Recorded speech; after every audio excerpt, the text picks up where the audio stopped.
জয়ী হইলে সাতটা বিতর্কিত যে সাতটা চুক্তি এটার কোন পক্ষ অবস্থান নেবে? কোন কোন কিসের চুক্তি? যে ছবি বিনিময় যে চুক্তি হয়, বিদেশি ছবি আমদানি, এটা কে কি নিবে জানি না। আমি বরাবরই আমি কিন্তু বিদেশি ছবির বিপক্ষে কাজ করেছি। যখন মান্না বেঁচে ছিল আমরা কাফনের কাপড় পরেও কিন্তু আন্দোলন করেছি, ঠিক আছে। তবে এইটা কিন্তু অনেকেই বলছে যে এইটার আমাদের যে 19 সংগঠন আছে, 19 সংগঠন মিলে এটা এটা এটা ইটা করেছে, আইনটা বা করেছে। তো এই জিনিসটা মনে করেন যে আসলে বিদেশি ছবির আমাদের ছবির পাশাপাশি বিদেশি ছবি চলবে, এটা চলতেই পারে, কিন্তু এটা খুঁটিয়ে দেখা উচিত যে আমাদের ছবিগুলো ওই দেশে চলে কিনা। দেখা গেল ওই দেশের একটা সুপারহিট ছবি আমাদের দেশে চললো, আমাদের একটা বস্তা পচা একটা ছবি, কম পয়সার একটা ছবি দিয়ে চেঞ্জ করে ওরা নিয়ে সেটা ফেলেই রাখলো। এটার বিপক্ষে আমি। আরেকটা জিনিস মেনটেন করতে হবে যে আমাদের কোনো ছবি যদি রিলিজ হয়, যেরকম কয়েকদিন আগে 2টা ছবি রিলিজ হয়েছে, 3 নাম্বার ছবি ঢুকে গেছিল, কি ছবি নামটা, হুব্বা নাকি, এই ছবিটা। এই ধরনের জিনিস থেকে আমাদের মনে হয় যে আগামীতে শিল্পী সমিতি এই ব্যাপারে খুব কঠোরভাবে প্রতিবাদ করার চেষ্টা করবে।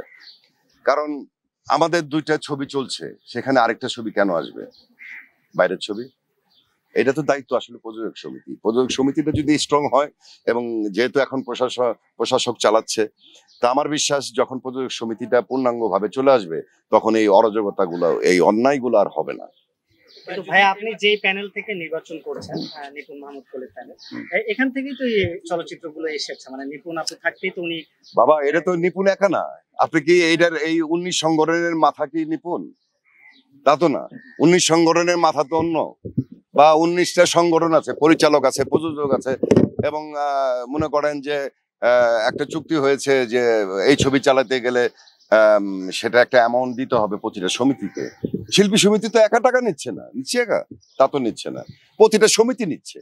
তাহলে সব প্রতিটা সমিতিকে ধরেন, প্রতিটা সমিতির প্রেসিডেন্ট, সেক্রেটারি, তাদেরকে বলেন। এখানে এখন এই নিপুণ ইলেকশন করতেছে দেখে খালি নিপুণকেই তো সরব করবো আমরা, এটা তো হতে পারে না। এটা পরিষ্কার করার জন্যই জিজ্ঞাসা। হ্যাঁ, কারণ এটা 19 সংগঠন মিলে এই আইনটা করেছে, নিপুণের কিছুই করার নাই। কারণ 19 সংগঠনের প্রেসিডেন্টকে, সেক্রেটারিকে সবাই মিলেই করেছে, ভালো যেটা হয় সেটাই করেছে। কেউ কিন্তু খারাপের জন্য করে নাই, প্রত্যেকেই চলচ্চিত্রকে ভালোবাসে। 19 সংগঠন চলচ্চিত্রকে ভালোবাসে, সিনেমা হলকে ভালোবাসে। আজকে সিনেমা হল বন্ধ হলে আমরা অভিনয় করে আমরা ছবি বানিয়ে চালাবো কোথায়? হয়তো চেষ্টা করেছে যে আচ্ছা ঠিক আছে কিছু বিদেশি ছবি আসুক, হলের মালিকরা কিছু পয়সা কামাক, পাশাপাশি আমাদের ছবিগুলো আবার চলুক। এই জন্যই তো একটা আইন করা হয়েছে। সে আইনের মূল হোতা তো আর নিপুণ আক্তার না, 19 সংগঠন। এটা অনেকেই জানে না, সবাই বলে হ্যাঁ নিপুণ এটা করলো, নিপুণ এটা করলো। বাবা নিপুণ তো করে নাই, করেছে 19 সংগঠন। যদি কোনো দোষ দিতে হয় তাহলে 19 সংগঠনকে দিতে হবে, ঠিক না?